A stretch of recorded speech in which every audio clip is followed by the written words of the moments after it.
Chalakudy saint James ആശുപത്രി മുതല് സുന്ദരിക്കാവിലേക്ക് ഇപ്പുറം വരെ റോഡിൽ ഡീസൽ ലീക്കായിരിക്കുകയാണ്. അപ്പൊ ഇതിലെ കടന്നു വന്ന ഒരുപാട് ആൾക്കാർ, 3-4 ആൾക്കാർ റോഡിൽ വീഴുകയും അതിനെ തുടർന്ന് അതിൽ വീണ ഒരു കക്ഷിയാണ് നമ്മുടെ ഒപ്പം നിൽക്കുന്നത്. എന്താ പേര്? ആൻഡോ വീണതിന് ശേഷം ആ ഒരു ഫയർഫോഴ്സിന് വിവരം അറിയിച്ചു. അപ്പൊ അവര് വന്നിട്ട് ഓഫീസിലേക്ക് പോയായിരുന്നു, രാവിലെ പോയായിരുന്നു. ആ നേരത്തെ സെന്റ് ജെയിംസിലോട്ട് നമ്മൾ വണ്ടി സ്കിഡായി അവിടെ മറിഞ്ഞു. അപ്പൊ തന്നെ വേറൊരു ബൈക്കുകാരൻ അവിടെ തന്നെ മറിഞ്ഞു. ഞാൻ നേരിട്ട് ഫയർ സ്റ്റേഷനിൽ പോയി സംസാരിച്ചപ്പോ അവർ വന്ന് നോക്കി. അപ്പൊ ഇവിടെ ആ നേരത്തെ ഇവിടെ 2 പേര് വീണ് ഹോസ്പിറ്റലിൽ പോയി ഒരു കഴിക്കൊണ്ടിരിക്കുന്നത്. ഒന്നും പറ്റിയൊന്നുമില്ലല്ലേ? വേറൊന്നും പറ്റില്ല. 2 വണ്ടി ഇവിടെ വീണ ആൾക്ക് പറ്റിയിട്ടുണ്ട്, ഹോസ്പിറ്റലിൽ പോയിട്ടുണ്ട്. ആണല്ലേ? അപ്പൊ ഒരാൾക്ക് കൂടുതൽ സാരമായ പരിക്കുകളുണ്ട്. പക്ഷെ ഇവിടെ ഇപ്പൊ നമ്മുടെ ഫയർഫോഴ്സിലെ ഉദ്യോഗസ്ഥർ വന്ന് ഇവിടെ ക്ലീനിങ് നടക്കുന്നുണ്ട്. എത്രമാത്രം ക്ലീൻ ചെയ്യാൻ പറ്റുമെന്ന് അറിയില്ല. പൊതുവെ ഇങ്ങനെ വാഷ് ചെയ്തുകൊണ്ട് മാത്രമേ ഈ ഡീസൽ പോവില്ല എന്നാണ് അവർ പറയുന്നത്. ഇതിന് അറക്കപ്പൊടി മുതലായ സാധനങ്ങളൊക്കെ കൊണ്ട് റോഡിൽ ഇടേണ്ടി വരും. എന്തായാലും ഈ ഒരു ഭാഗത്ത് ഈ സെന്റ് ജെയിംസ് ആശുപത്രി മുതൽ സുന്ദരിക്കോല വരെ ബൈക്കിൽ വരുന്ന സുഹൃത്തുക്കൾ കാര്യമായി ശ്രദ്ധിക്കണം, അല്ലെങ്കിൽ നല്ല പണി കിട്ടും. കാരണം സ്കിഡായി വീഴാൻ വളരെയധികം ചാൻസ് ഉണ്ട്. അതുകൊണ്ട് സൂക്ഷിക്കുക. സെന്റ് ജെയിംസ് ഹോസ്പിറ്റൽ മുതൽ സുന്ദരിക്കോല വരെയുള്ള ഭാഗത്ത് സർവീസ് റോഡിലൂടെ വരുന്ന വാഹനങ്ങൾ വളരെയധികം സൂക്ഷിച്ചു വരണം. പ്രത്യേകിച്ച് ഇരുചക്ര വാഹനങ്ങൾ സ്കിഡ് ആവാൻ വളരെയധികം ചാൻസ് ഉണ്ട്. സൂക്ഷിക്കുക.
Lakshmi jewellery, Kodungallur, north Paravur, Chalakudy.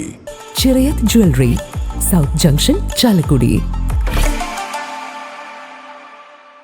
Fund arrange ചെയ്യണം. ITU ബാങ്കിന്റെ ബിസിനസ് ലോൺ ഉണ്ടല്ലോ, പിന്നെ ടെൻഷൻ. എന്റെ NRI ഡിപ്പോസിറ്റ് ITU ബാങ്കിലാ. ലോൺ ആയാലും ഡെപ്പോസിറ്റ്സ് ആയാലും ബാങ്ക് ITU തന്നെ. മനസ്സറിഞ്ഞ സൗഹൃദം, Irinjalakuda town cooperative bank. Better banking, better life. ഹൃദയങ്ങൾ കീഴടക്കിയ വിശ്വാസം, കൃഷ്ണ ജ്വല്ലറി, ചാലക്കുടി. ഇഷ്ടങ്ങൾക്കൊപ്പം ഇന്റിമേറ്റ് മാട്രിമോണി.